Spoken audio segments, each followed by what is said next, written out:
Our first guest today works every day to give young people a second chance at getting it right.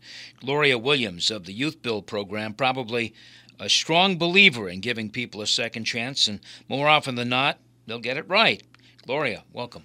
Good morning, and thank you so much for having me, Jim. Gloria, we have the YouthBuild program, which has been around, it seems like, for a long time. But I guess the first question, really, we should tell people that YouthBuild falls under the umbrella of PACE. Absolutely. And that, of course, is people acting in community endeavors here in New Bedford. But for those who don't know, what is YouthBuild? Well, first of all, I have to give a commercial for PACE. Without PACE, there would be no YouthBuild. We have strong support from them financially as well as from the board. And under the leadership of Bruce Morrell, we have really been able to grow our program here within the community. But YouthBuild is a federally funded program. We apply for a competitive grant every other year. And we could get up to $1 million for the 2-year period. We just won a grant that's effective January 1st of 18 that will run through December 31st of 2020. We will be serving young people 16 to 24 who have dropped out of high school and are looking for a second or a third chance. The first thing that we are going to do is we are going to provide them an opportunity to get their high school diploma, which is an alternative, which is now called HiSET here in Massachusetts. We will provide them with a certificate in construction, and we will also provide them with the opportunity to earn $1,500 for 450 hours of service in their community towards post-secondary training or education. We're a full-time program, 9 months. We operate from 8:30 to 3 o'clock every day. Basically, we have a group of around 28 students who come, and they are split into 2 groups. We run the construction, we run the education, so it's like a vocational school, so they rotate every week. I think the difference is in terms of what we do at YouthBuild and what happens in school is that we're trying to really work with young people with the way that they learn. So it's not a one-size-fits-all. Some are in classes, some are worked with individually. The goal is to get them to at least the 9th grade level or to get them their HiSET and to be able to get them with skills where they would be able to complete a job. So we're talking soft skills, come on time, know how to take the direction of your supervisor, be able to follow those directions. When you get stuck, to know how to ask a question. The basic things that people, I think, take for granted when they're looking for a job. These young people, in some cases, had some interaction with law enforcement? We have young people who have had interaction with law enforcement. In fact, one of the components of our program that we're running is called Safe Successful Youth Initiative. We're running that in conjunction with the city, and that is with high-risk individuals who are also 16 to 24. Mm-hmm.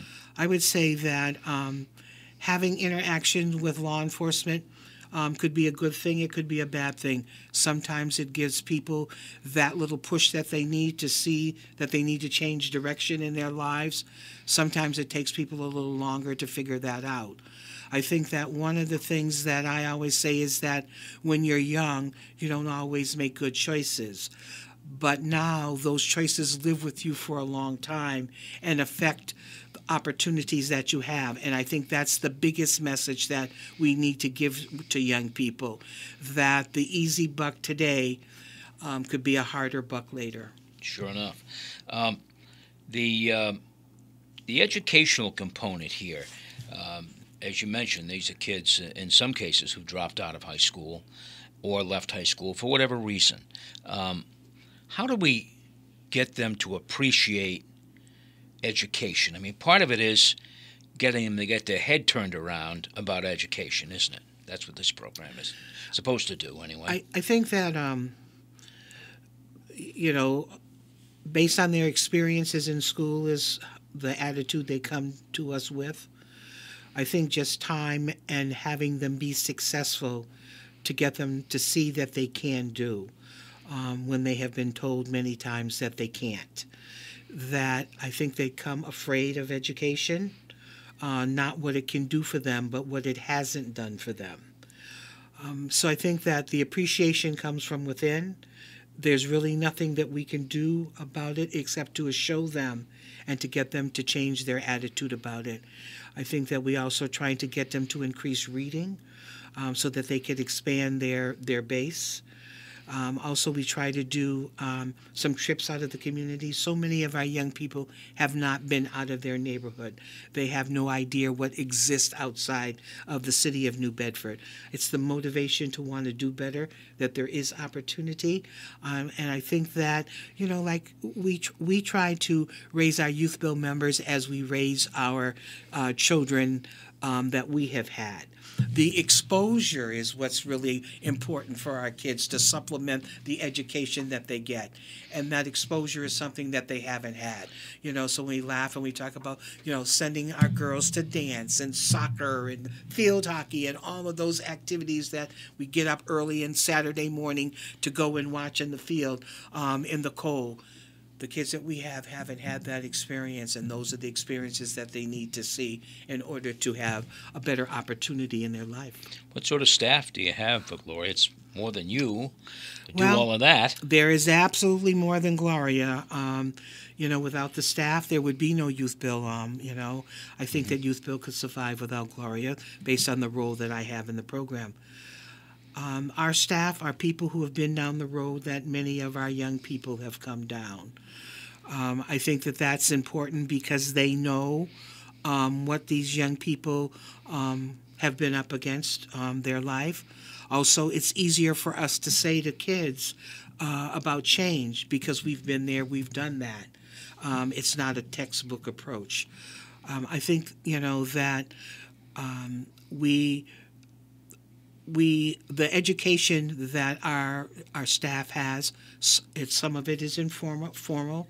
They have their masters, they have their BAs, but I think a lot of education they've learned on the street, and I think that plays a stronger role in our initial development with these young people. Also, with our SSYI program, we are taking the staff there is solely those who have been down the road. They have been incarcerated both on the state and federal level, and the message that they're saying is that this is definitely not the path for you. That what you see in that fast game on TV and what you see in the street, let's talk about the longer role. What happens when you're doing 15 years, what you lose from that, the money that you make when you figure it out on an hourly rate, how it may come to minus per hour that you have earned for the time that you're sitting and doing nothing. So I think that we have the right mix. That changes sometime, I think, but the most important is that we work as a team, and it's a strong team effort that gets us the success that the young people need. What kind of projects do you do? Who tells you about these projects? And is PACE or YouthBuild approached by some of these things, or do you do them by rote, really, that there's just things to be done and we're going to do it? Well, I think on the construction side, we get a house from the city because we are a part of their first-time homeowners program. Mm-hmm. So we buy a property and we rehab the property, and it goes to the first-time homeowners program. We like to get a rehab because a rehab provides our young people with the opportunity for more hands-on experience doing a rehab than building new. And I think that's a personal preference of the program. So that's our main project that we do. Also, as part of our community service, any agency could call us and ask us for help. So we've been working with the city for some time, the Recreation Department. We have been building at the Pulaski School a school bus trail.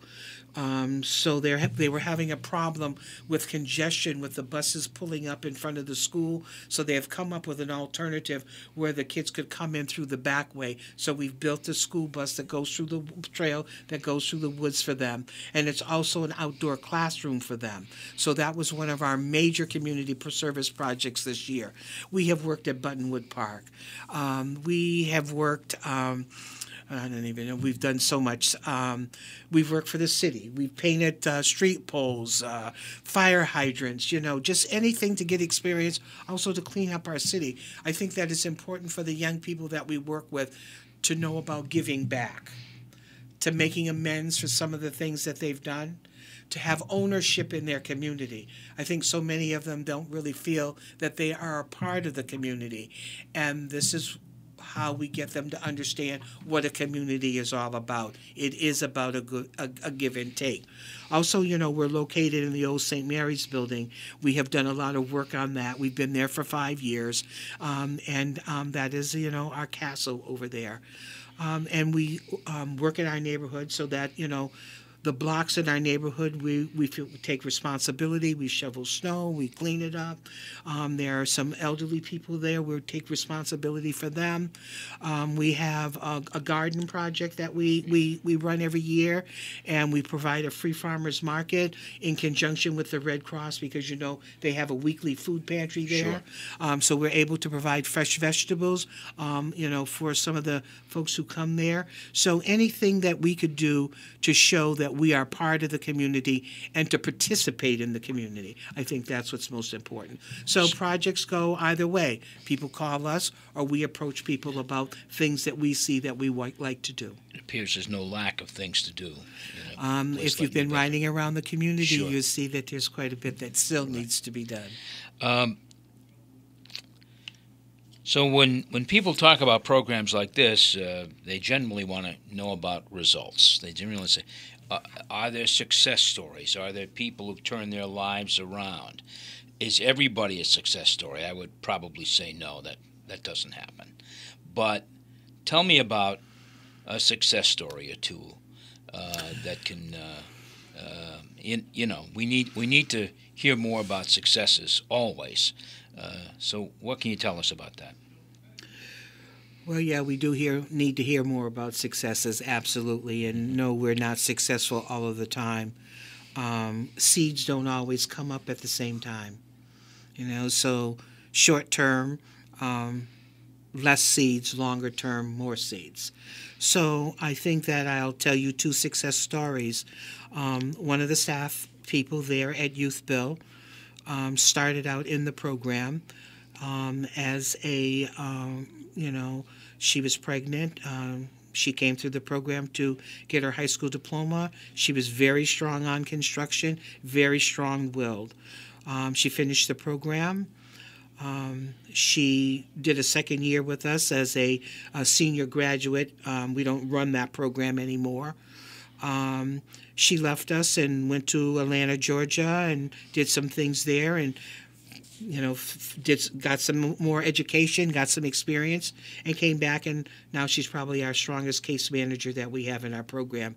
And she has been with us for about 10 years. Mm-hmm. And she is really good at working with young people because there is no excuse that they can give that she hasn't used or had to deal with in the past. She's been with us. She's raising, her and her husband are raising 4 children, and they are also part of the program. When we have a community event, the children always come and participate, and, that's part of our family motto. So that is one of our great successes, and quite frankly, we would like to see that for all of the young women who come through the program. For the young men, it's a little different story. I think there are more opportunities for males than there are females, particularly if you come with a child when you're in the program or you have a child early on. That I think that it keeps women from getting ahead. The lack of really good child care available to them, then the opportunities to go to school at night or to take a class in the daytime are not always there, particularly if you don't have family support to do that. Where the young men, they don't have that additional baggage. They're freer to move around and to make choices. So that's one of the things we say, that it is a problem for females if they do bear children earlier in their lives. Their opportunities are not there. For my young man story is about one of our young men who had come through SSYI, a young man who had an opportunity early in his life to take advantage of some private school education. But, you live in the neighborhood and you want to fit in with the neighborhood. You don't want to be that egghead, and so you don't see the value of what's being offered to you. What we always say, youth is wasted on the young, and I think that is, he is a good example of that. So he missed the opportunity, so he wanted to do it the hard way. And to find out that you're going to be a father and you're getting ready to serve several years, it made him begin to think about things a little differently and use his last term of service in the rehabilitation system to make some changes in his life. So when he came back, he's taken advantage, got his high school diploma, got some training, went through the SSYI program, and now he is a street mentor in the SSYI program. So I think that small measures, small steps, we like to say more. I think that I could say to you that 2 out of 3 of the young people who finish our program are either in post-secondary education, employment, or taking some sort of training. The third that is not there, I think they drop out early. They're not really committed to change because it is all about them. And it's their responsibility for change. We are only supposed to provide the resources for that to happen. Maybe their seed will grow at another time. And we hope that the seed will grow in another time. My guest, Gloria Williams of YouthBuild. I want to talk for just very quickly about how is YouthBuild funded, and you're concerned about future funding. You mentioned it's a federally funded program. You have a grant for this year. We are funded out of the budget of FY17, so the money is always there before it is awarded. So we're safe for this next 2 years. We are concerned about moving forward. I think I'm not only concerned about YouthBuild program, but I'm concerned about the level that education is funded, because I think if funds are cut in the education department, it puts more weight on programs like YouthBuild. If you're not getting the services in school, you've got to get the services somewhere, and the need will come there. Like I said, I am concerned about that. I think that there is a lot of misunderstanding in terms of what the role of government should be in this country, and that's probably another discussion at some other time. But right now, I think that education and the support of those who have not is very important. Where is the future workforce going to come from if we don't invest our money in our young people today? Gloria Williams, Director of YouthBuild in New Bedford, has been my guest. Gloria, good luck with this program. It's been important for many years in helping young people get a hand up, so thanks for your work with it. Thank you. If I could just take 1 minute to do a commercial. Sure. For YouthBuild. We are running the YouthBuild Haunted Orphanage at 593 Kempton Street on October 28th, which is the last Saturday of the month, from 6 to 9 for $5, and the money is going to the Puerto Rican Relief Fund. We would like everyone to come and be scared and enjoy the YouthBuild Orphanage on the 28th from 6 to 9. Children under 5, we are not encouraging participation. All right, Gloria. Thank you very much. Thank you so much.